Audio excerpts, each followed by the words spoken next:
ada ikan B2 atau daging B2 non halal, ada daun ubi tumbuk, dan turun harga pun rawit ini tetapnya kita panen. Makan di kebun ini tong tidak ada menduai nikmatnya. Makan keladi bakar setelah menderes tidak terlupakan. Sudah jadwalku menderes tong, langsung aja lah kita menderes. Nanti setelah ini kita lanjutkan dulu panen rawit yang tidak selesai semalam. Bukan karena banyaknya rawit kami itu makanya nggak selesai semalam, tapi karena langsung hujannya. Tapi kalau didengar orang, 2 hari lah orang itu mengutip cabenya itu, pasti pikiran orang, banyak kali pasti cabenya itu gitu kan. Padahal enggaknya. Inilah hadiahku setiap menderes lah kan, lokok-lokok di baju. Apapun ceritanya pekerjaan itu menumpuk, tetapnya kita isi perut ini. Jangan lupa ataupun jangan sampai telat. Menu kami hari ini ayam goreng sama kangkung. Katanya kalau kangkung bikin ngantuk, tapi kalau menurutku enggak sih. Kalau ngantuk aja, bukan karena sayurnya. Jangan lupa tambah biar kuat nanti tong mengutip cabai itu. Berlangsung selesai, kita cukalah dulu karet ini. Pikirku lah setelah makan kan, karena udah aku lihat jam kan, udah ada 2 jam setelah menderes tadi. Karena nanti mau turun hujan, kulihat ini sudah mendung-mendung. Karena kalau sudah kita cuka seperti ini, udah senanglah hati dan pikiran. Yang kukerjakan itu udah bisa menghasilkan cuan gitu. Tapi kan sebaliknya, kalau langsung hujan tadi belum dicuka, sia-sia dong. Jadi kita siapkan latong yang mengutip semalam. Nggak siap ini kayak bikin semalam karena udah turun hujan jam-jam 2 setelah makan siang. Ya udah besok lah kita lanjutkan, pikir kami lah. Ya udah hari ini kita lanjutkan lah. Bukan karena banyaknya cabai ini kami timbang tadi 10 kilonya, tapi haruslah 2 orang 2 hari. Bayangkan aja kami 2 orang 2 hari mengutip inilah kan. Tapi bukan pula untuk mengutip ini selama 2 hari ya. Kami selang-seling menderes, mencuka seperti itu. Ini pun udah buru-burunya kami mengutipnya karena langsung gelap cuaca ini. Tiap hari hujan di tempat kami. Langsung larilah kami ke gubuk bersama mamaku. Rupanya anakku sama tulangnya ini lagi membakar keladi. Ku bilangnya sama mereka, nantilah di kampung dimakan itu, udah mau hujan nanti kehujanan kita. Ku bilang enggak, sabar aja, enggak hujan itu katanya.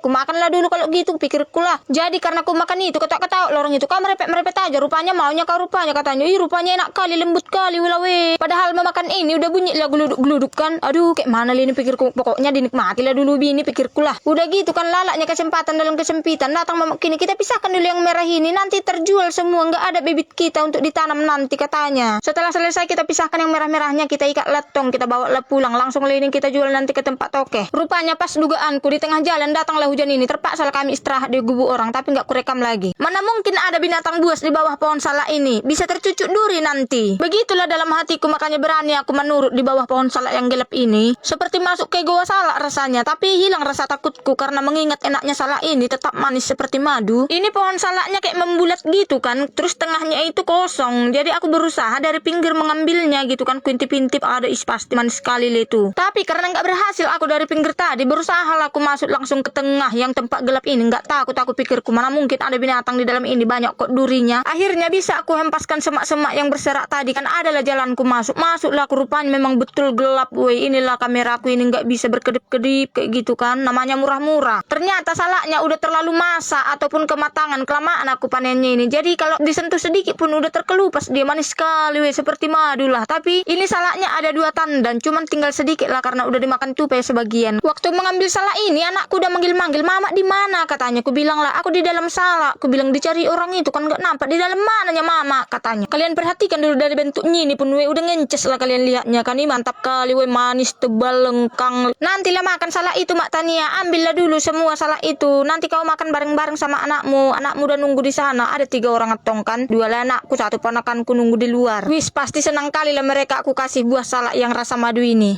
Tunggu dulu, aku tutuplah pintunya dengan menggunakan batang salak yang berduri ini kan, karena pasnya ini di pinggir jalan. Nanti nggak sempat pula ku panen yang aku sisain itu. Jadi ini sudah aku bagi sama mereka salaknya kan. Sekarang ku makanlah dulu di pokoknya ini, pasti lebih nikmat. Padahal hampir tiap minggu aku cek buah salak ini kan, udah ada yang manis apa belum. Tapi kok sempat kayak gini kelewatan kan, karena di dalam itu kurasa nggak kelihatan. Tadinya aku lihat salaknya pas mau pergi kami ke ladang, ada kurasa itu salaknya itu, pikirku. Rupanya memang iya. Ya udah kami antarlah dulu nasi ini ke gubuk. Jadi begitu nyampe kami di gubuk, kami langsung ke sini. Ku bilang sama makku, "Mak, kami langsung ngambil salak ya." Aku bilang, biar nggak kecarian nanti mamaku, pikirku kan. Rupanya pas setelah nyampe kami di pohon salak ini kan, udah dipanggili kami, "Di mananya kalian?" katanya. Rupanya nggak dengar tadi mamaku yang ku bilang. Asli lah kenyang kali aku ditambah air salak ini kan banyak kali, jadi semakin kenyang. Ya udahlah, lanjutlah aku bekerja, udah kuat ini. Ada ini 7 biji lah, aku kasih lah sama mamaku tong, bersenang dia. Membalbal bagot atau tuak aren. Tapi sebelum membalbal kita panen sayuran dulu, karena kalau membalbal itu di sore hari. Dan sebelumnya kita bakar sampah yang bekas penyangkulan kemarin, biar bisa kita tanami minggu depan ini sayuran ataupun cabai rawit. Karena rumput yang dicangkul kemarin udah pada layu, jadi enak untuk dibakar biar bersih sekalian. Mengingat stok di dapur sudah habis, sayuran atau perbumbuan langsung aja kita ambil. halal. Paling hobi sekali kalau panen-panen atau petik-petik sayuran seperti ini, jadi enak dipandang, segar dan nikmat seperti itu. Pokoknya punya kebahagiaan tersendiri gitulah, susah jelasinnya. 3 hari yang lalu sih sudah saya petik juga ini terong, cuman sekarang udah ada lagi, saya lihat kan langsung aja lah dipanen. Senang sekali melihat padi ini tumbuh segar dan panjang subur seperti itu. Lanjut aja kita panen cabai rawit. Ini cabainya tinggal satu-satu karena udah dipanen juga itu 4 hari yang lalu kan, cuman udah habis stok di dapur, makanya langsung aku petik aja yang masih tersisa, yang gak terambil kemarin, yang masih ada merah-merahnya juga aku ambil juga. Stok bawang batak pun sudah habis juga, aku ambil juga lah, cuma 1 aja ya, nggak usah mubazir. Kincung juga aku ambil aja 2 biar ada kawannya bawang batak tadi kalau besok kita mengarsik ikan. Karena kalau lagi masak itu kita kurang lengkap bumbunya, jadi hilang semangat. Jadi kalau udah lengkap bumbunya pasti semangat kalau mau memasak. Jengkol muda ini pun nggak lupa 5 biji aku ambil lah untuk stok di rumah. Serai ini juga aku ambil 2 aja lah, udah cukup ini. Aku ambil juga lah lengkuas ini, tapi susah kali rupanya pakai tangan atau pakai pisau, harus pakai cangkul, tapi ujungnya berhasil juga. Seenak apapun masakan kita, kalau tanpa warna atau tanpa kunyit ini kurang mantap rasanya kan, kalau pucat-pucat kayak gitu. Jadi kita ambil juga lah kunyit ini. Nggak mungkin lah kita bawa ke kampung sak tanah-tanahnya ke rumah nanti kan, langsung aja lah kita cuci bawang batak, serai sama lengkuas sama kunyit ini kan, cuci kita lah bersih. Lagian adanya air di sini, jadi waktu memasak kita besok-besok udah bersih, jadi langsung dipotong-potong aja, cuci sedikit aja sudah langsung cepat kita memasak. Jadi biar terlihat rapi langsung aja lah kita susun di dalam daun talas ini karena sudah bersih semuanya. Inilah hasil panenku hari ini guys, panen bumbu-bumbu perdapuran. Inilah nikmatnya tinggal di desa, asal mau aja kita tanam menanam rajin seperti itu. Yang penting bumbu perbumbuan itu nggak pernah lah beli ataupun sayur-sayuran. Sebelum pulang membalbal lah dulu kita weh. Taunya kalian apa ini weh? Inilah pohon tuak ataupun aren itu. Jadi kalau ini tangannya ini dibalbalnya dulu, nanti barulah dipotong nanti tangannya itu kan, dari situlah keluar airnya. Kalau berair nggak semua tuak itu ada airnya ya weh. Itu semua tergantung rezeki kita. Makan salak sisa tupai tapi lenggang kering dan manis, pokoknya mantap kali lah. Jadi sebelum panen salak kita ngebolang dulu. Ternyata jumpa tato alami di kebun. Tidak lupa juga kita memanen pakis. Ku cobalah dulu asam rias ini, rupanya asam kali bung, seperti kehidupan inilah. Ma, ini ada tato alami, kata kakak tani. Ya udah ambil aja, aku bilang. Rupanya langsung dicoba lah. Ini tumbuhan sejenis pakis KW itu kan, bisa dibikin tato. Jadi cara buatinnya langsung ditempelkan aja, dipukulkan gitu ke kulit kan. Wih, makin cantik kali lah baru hutasoi kami ini. Biasanya tanaman rias ini sebagai pelengkap bumbu khas Batak, yaitu makanan arsik atau masak arsik sebagai gantinya asam. Biasanya kan kalau kita masak arsik itu pakai asam galugur, tapi pakai ini juga bisa. Ini asamnya itu segar kali, bisa dimakan. Jangan sampai keluar air liur kalian ya weh melihat aku makan asam ini. Baru-baru ini udah kami ceknya buah salak ini kan, tapi nggak ada. Tapi entah kenapa kan pikiranku pasti ada itu, terselip-selip pikirku. Rupanya ada weh, tapi sebelah dalam itu. Kalau dilihat langsung dari mata bisa, tapi kalau menggunakan kamera seperti ini gelap, nggak ada cahaya, makanya buahnya tidak kelihatan. Jadi aku mengambil buahnya pun satu persatu menggunakan tangan, tidak usah menggunakan pisau. Karena kalau menggunakan pisau otomatis dia jatuh nanti ke dalam, nggak bisa terambil. Jadi buahnya ini sisa sedikit, walaupun manis sekali gitu kan, karena sebelah dalam itu udah dimakan tupai. Jadi tinggal 7 buah le ini dari satu tandan, dan sebagiannya itu udah dimakan tupai. Jadi sisanya tupainya yang kami makan inilah kan. Jadi walaupun sisanya tupai bukan berarti ini kotor ya, karena yang dimakan tupai itu kan beda buahnya, bukan buah yang kami makan ini. Padahal sudah kami sediakan tadi kantong plastik yang besar. Rupanya buahnya cuma 7 buah. Aku bilang lah, tanggung kali lah ini kita bawa. Nanti nggak cukup orang itu satu-satu kita bagi. Jadi kita habiskan aja di sini. Aku bilang lah sama kakak Tania ini. Kami habiskan lah tong. Sampai puas lah kami makannya sama kakak Tania. Walaupun tanganku tadi tercucuk duri, tetapnya aku semangat karena manisnya salak ini lengkang, tebal, manis. Tapi cuma sedikit disisain tupai ini sama kami. Tapi tetapnya kami berterima kasih sama tupai itu. Kayak mana lagi kalau dihabiskan kan? Sakit kali mataku ini melihat yang segar-segar. Termasuklah tanaman pakis ini. Padahal nggak kumakannya ini kan, tetap aja ku panen. Tapi nggak usah terlalu banyak ku ambil teh, pikirku lah. Karena yang gemuk-gemuknya aja ku ambil yang besar-besar. Karena nanti kalau udah nyampe di rumah atau di kampung kan pasti ada yang mau. Untunglah ada tanaman sarpipit ini, jadi nikmat makan siang ini. Kalau tidak hilang kian nikmatnya rasa jengkol sama daging enak. Tunggu sebelum makan jengkol kita kutip dulu karet ini. Hari ini kita mengumpulkan karet yang sudah kita deres selama ini karena saatnya hari ini kita mau menimbang ataupun menjual ke toke. Sebenarnya ini sudah waktunya makan siang, jadi aku suruh aja mamaku sama anakku duluan makan. Aku kutip dulu ini, takutnya nanti hujan. Karena baru dideres tadi kan, jadi masih ada getah cairnya. Takutnya hujan nanti ini jadi terbuang. Jadi kita campur yang beku sama yang cair ini biar kita balkan. Jadi yang cair itu nanti membalkan atau membekukan semua yang adonan yang dalam satu jerigen ini. ini. Jadi seperti inilah proses pembekuan atau pembalan karet. Jadi karet yang cair itu kita tuang dalam adonan, otomatis itu semua jadi